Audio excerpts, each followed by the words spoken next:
Hello guys, again I welcome you into the times learning platform. आज मैं आपको एक छोटी सी स्टोरी सुनाने वाला हूँ। हो सकता है कि ये स्टोरी सुनने के बाद शायद आपके मन में जो दिक्कतें चल रही हो या आपके मन में कोई भी प्रकार के जो प्रॉब्लम्स हो, शायद हो सकता है थोड़ी देर के लिए, थोड़ी हद के समय के लिए वो सॉल्व हो जाए। तो कहानी की शुरुआत कुछ इस प्रकार से होती है कि एक इंसान रहता है, एक आदमी रहता है जो कि थोड़ा सा पीस पाना चाहता है। पीस पाना चाहता है मतलब मन की शांति पाना चाहता है। तो उसे पता चलता है कि बहुत दूर एक गांव में बहुत एक जाने माने ऋषि मुनि रहते हैं। तो उन्हें बता दिया जाता है कि उस ऋषि मुनि के पास आप जाइए, वो आपको जीवन का हर प्रकार के जो दुख हैं उससे आपको निवृत्त करेंगे, मतलब उससे छुटकारा दिलाएंगे या आपको मोक्ष का दरवाजा दिखाएंगे। तो जब वो ऋषि मुनि के पास जाते हैं तो ऋषि मुनि उन्हें देख के कहते हैं कि आप यहाँ पे क्यों आए हो। तो बोलते हैं कि मैं आपसे शिक्षा लेने आया हूँ, मैं आपसे इस संसार का ज्ञान प्राप्त करने आया हूँ। तो ऋषि मुनि कहते हैं कि हाँ, मैं आपको शिक्षा दूंगा, मैं आपको ज्ञान दूंगा, मैं आपको नॉलेज दूंगा, मैं हर चीज़ दूंगा, लेकिन आपको उसके लिए एक शर्त माननी होगी मेरी। उस भले इंसान ने कहा, बताइए गुरुजी, वो शर्त क्या है, मैं मानने के लिए तैयार हूँ। क्योंकि वो जो इंसान था वो अपने गुरु से शिक्षा लेना ही चाहता था, शिष्य बनना चाहता था वो उनका। गुरु ने कहा कि आपको एक पूरा दिन और एक पूरी रात पूरी शमशान में बितानी है। 2 मिनट के लिए मानो तो वो इंसान खड़ा का खड़ा ही रह गया। वो सोच ना पाया कि अगले पल में क्या करूं, क्या सोचूं। उसने पूछा भी कि गुरुजी, आपने ऐसा मुझे क्यों करने के लिए कहा। तो गुरुजी ने कहा, कभी आप भूत प्रेतों पे बिलीव करते हो, आपने कभी भूत प्रेत। तो उस आदमी ने कहा, नहीं गुरुजी, मैं तो नहीं मानता, लेकिन मैंने सुना है कि कब्रिस्तान में जाने से, शमशान में जाने से ऐसा कुछ होता है, जो वहाँ पे इंसान मरे हैं उनकी जो आत्माएं हैं वो आती हैं बाहर, ऐसा उन्होंने सुना था। ठीक है, तो गुरुजी की जो बात थी उन्होंने मानी और वो शमशान में गए। तो जब वो शमशान में गए, कब्रिस्तान में गए, वहां पे गए जब, तो उन्होंने देखा 2 लोगों की जो डेड बॉडी है आ रही थी। एक इंसान बड़ा अमीर था, बहुत रिच था, तो उसके पीछे बहुत लोग आ रहे थे। मतलब 2 इंसान आ रहे थे, दोनों की चिता जली। रात उसने रुका, देखा एक और डेड बॉडी आई, एक लेडी की डेड बॉडी आई। उसके बाद अगली सुबह होती है, वो गुरुजी के पास पहुंच जाते हैं। गुरुजी ने उनसे पूछा कि आपने एक दिन और एक रात में क्या क्या चीज देखा। आप मेरी कहानी को बहुत ध्यान से सुनिए। हो सकता है इस कहानी की वजह से शायद आपके जीवन में कुछ परिवर्तन आ जाए, और मेरा भी यही मानना है कि आपके जीवन में परिवर्तन जरूर आना चाहिए। ठीक है, तो उसके बाद क्या होता है, गुरुजी के बताते हैं कि कल मैंने जब सुबह सुबह मैं वहां गया था तो मैंने देखा कि 2 लोगों की डेड बॉडियां आई। उनमें से मालूम पड़ रहा था कि जो एक इंसान है वो काफी अमीर है।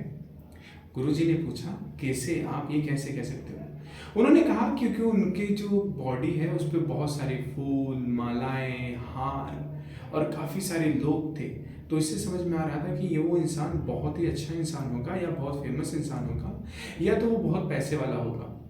मुझे इस बात का पक्का सबूत तब मिला जब लोगों ने कहा कि देखो, आज इतने पैसे वाले इंसान हैं, जो लोग उनकी डेड बॉडी के साथ आए वो ये कह रहे थे कि ये पैसे वाले इंसान हैं, लेकिन आज भी अपना सारा चीज, संपत्ति, जायदाद, हर चीज छोड़ के आज इस दुनिया से जा रहे हैं। वहीं पे जो दूसरा इंसान था वो भी गरीब था, क्योंकि उसके साथ इतने लोग नहीं आए थे। वो एकदम साधारण से परिवार से लग रहा था, क्योंकि साधारण लोग थे एकदम। वो भी यही बात कर रहे थे कि जिंदगी ने कितने मुश्किलों से बेचारे को सहारा किया और आज ये दुनिया छोड़ के चला गया। तो उन्होंने पूछा कि रात में आपने क्या देखा। बताया कि रात में कि एक लेडी की डेड बॉडी आई थी, जिसकी अचानक से किसी प्रकार से, किसी वजह से उसकी मृत्यु हो गई थी। तो उसने, गुरुजी ने पूछा कि आपने वहां पे क्या देखा और वहां पे क्या सीखा। उसने कहा कि मैंने ये सीखा कि जो उनके हस्बैंड थे वो ये कह रहे थे कि इतनी कम उम्र में तू मेरा साथ छोड़ के क्यों चले गई, आप मेरे साथ क्यों छोड़ के चले गए मुझे इस प्रकार से अकेले। इससे सिद्धांत क्या मिलता है, गुरुजी ने पूछा। उस इंसान ने कहा कि गुरुजी, मुझे यही सिद्धांत मिलता है कि जीवन में जो चीज आपके पास है वो कल आपसे जुदा ही हो जाएगा। इस धरती पे, इस संसार में हमने जिस प्रकार से जन्म लिया तो कुछ लेके नहीं आए थे, उसी प्रकार से जब इस धरती को छोड़ के हम जाएंगे तो 1 रुपया लेके नहीं जाएंगे। चाहे वो इंसान अमीर हो, चाहे वो इंसान गरीब हो, चाहे वो इंसान अमीर हो, चाहे वो इंसान गरीब हो, हर व्यक्ति को इसी संसार में जितनी कमाई पूंजी है, जो चीजें हैं, वो सबको छोड़ के ही जाना पड़ेगा। रही बात उस औरत की, तो जब उस औरत की आखिरी बॉडी जब ये आई रात में, तो मैंने ये सीखा वहां से कि जीवन के किसी भी हिस्से में या जीवन के किसी भी उम्र में इंसान एक दूसरे इंसान को छोड़ के चला जाता है। मतलब क्या है, गुरुजी ने पूछा। मतलब उन्होंने कहा ये है कि जीवन में मृत्यु एक ऐसी परिधि है जो समय के साथ इंसान को लेके चली ही जाती है। उन्होंने एक बड़ा अच्छा चीज ये कहा कि मुझे ऐसा लगता है कि हमारे जीवन की जो सबसे बड़ी कमाई है, हमारे जीवन की जो सबसे बड़ी कमाई है, वो क्या है पता है? जो इंसान आखिरी वक्त में आपके साथ जब पीछे चलते हैं, मेरे हिसाब से, या मेरे हिसाब से मैं नहीं कहूँगा, कहानी के हिसाब से उस व्यक्ति ने यही कहा कि मुझे आज समझ में आ रहा है कि मेरे जीवन की या किसी भी इंसान के जीवन की असली कमाई वो होती है जब उसका आखिरी संसार से, इस संसार से विदाई हो रही होती है। तो जितने लोग उसके पीछे चल रहे होते हैं उस आखिरी यात्रा में, जब उनका एक नई दुनिया में प्रारंभ हो रहा होता है, वो इंसान की असली कमाई होती है। दोस्तों, मेरी कहानी सुनाने का क्या रीज़न था? आज मैं ये कहानी आपके सामने क्यों लेके आया, या क्या बहुत बड़ा क्या ऐसा रीज़न था जो कि मैंने आपको एक कहानी सुनाया? देखो, हम एस्पेरेंट हैं, हमारे जीवन में अनेकों प्रकार की दिक्कतें आती हैं, बहुत चैलेंजेस आते हैं। मैं हमेशा आपसे ये कहना चाहता हूँ कि जो भी आप कर रहे हैं ना, अपने सच्चे मन से करें। जीवन में हमें ये नहीं पता कि अगले पल हमारे साथ क्या हो जाएगा, या वो इंसान जिसे हम हद से ज़्यादा प्यार करते हैं, हमारे लव वंस हमें छोड़ के चले जाएंगे। तो इसीलिए जो भी समय है आप बहुत अच्छे से जिए। कभी किसी इंसान के साथ गलत मत करिए, कभी इंसान को धोखा ना दीजिए, कभी भी इंसान को तकलीफ ना दीजिए। अपने माँ बाप को, अपने परिवार को, अपने भाई बहन को, अपने दोस्त यारों को हमेशा खुश रखिए। और एंड ऑफ द डे चिंता करने की बिल्कुल जरूरत नहीं है। संसार में हमारा तो कुछ है ही नहीं, हम ना कुछ लेके आए थे ना कुछ लेके जाएंगे। तो आपको कोई भी चिंता नहीं करने की जरूरत है। हाँ, हमारा काम है कर्म करना, वो हम जरूर करेंगे। हमारा काम ये है कि हम अपने कर्मों को करें। बिना को कर्मों को किए कोई भी चीज हम हासिल नहीं कर सकते। हमें समाज में अपनी एक अलग रुतबा चाहिए। हम समाज में अपने एक अलग अलग प्रकार से अपने आप को देखना चाहते हैं, तो हमें मेहनत करना होगा।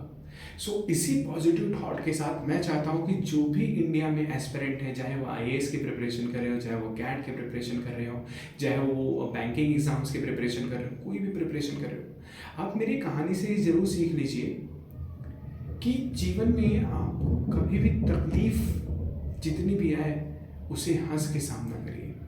चाहे कितनी ही तकलीफें आपके साथ क्यों ना आए, कभी भी आप रोइए मत, क्योंकि आप अकेले नहीं हैं, हम सब आपके साथ हैं। जीवन में कभी भी कोई भी प्रकार की दिक्कतें आए, आप कमेंट करिए। हो सकता है आज नहीं तो कल हम कभी ना कभी किसी ना किसी तरीके से जुड़ेंगे। ये एक ऐसा प्लेटफॉर्म है जहाँ पे जितने भी इंडिया के एस्पिरेंट हैं, हम सब लोग उनके लिए प्रार्थना करते हैं, और हम आशा ऐसी करते हैं कि जो सीरियस एस्पिरेंट हैं वो अपने एग्जाम्स को क्रैक करें। तो मेरी बात याद रखना, ना हम कुछ लेके आए थे ना कुछ लेके जाएंगे। जीवन में सफलता लेकिन जरूर पाएंगे। होप सो ये वीडियो आपको अच्छा लगा हो, और आप ज़्यादा से ज़्यादा लोगों को सब्सक्राइब करिए, मतलब चैनल को आगे बढ़ाइए। मेरा मेन मोटो एक ही चीज़ का है कि जितने भी एस्पिरेंट हैं, मैं उनकी किसी न किसी रूप से सहायता करता रहूँ, और अगर मैं सहायता करता रहूँगा तो हो सकता है वो अपने लाइफ के अगर किसी एक मोड़ पे परेशान हो जाए या तकलीफ से, परेशानी से ऐसे प्रॉब्लम फेस कर रहे होंगे, तो हम सब मिलके उसका सपोर्ट करेंगे। हो सकता है किसी न किसी इंसान के जीवन में हमारे कुछ बोलने से परिवर्तन आ जाएगा, और वही हमारे लिए सबसे बड़ा अचीवमेंट रहेगा। So let's make a family, let's make a whole family, जहाँ पे इंडिया के जो भी एस्पिरेंट है हमारे साथ जो प्रिपरेशन कर रहे हैं, उन्हें बिना तकलीफ के, बिना कोई प्रॉब्लम के आगे बढ़ने में सफलता मिले। Hope so you have like this video. Love you all guys, take care, and please ये स्टोरी ज़्यादा से ज़्यादा लोगों को शेयर करिए, क्योंकि जीवन में कुछ नहीं लेके आए हैं, अपना कुछ लेके जाएंगे। हार्ड वर्क करिए, मेहनत करिए, हम एक दिन जरूर सफल होंगे। मैं भी और आप भी साथ नहीं छोड़ना, आपको तब तक आखिरी दम तक लड़ाई करना है। और इस साल 2023 को आप अपना आखिरी साल मानिए, जहाँ पे आप जो भी एग्ज़ाम देंगे उसमें आप सिलेक्शन लेके दिखाएंगे। आपको मुझसे वादा करना होगा, आपसे मुझसे प्रॉमिस करना होगा, और हम सब मिलकर अपना पूरा 100% करेंगे। Thank you so much again. Love you guys. Take care. Love you all.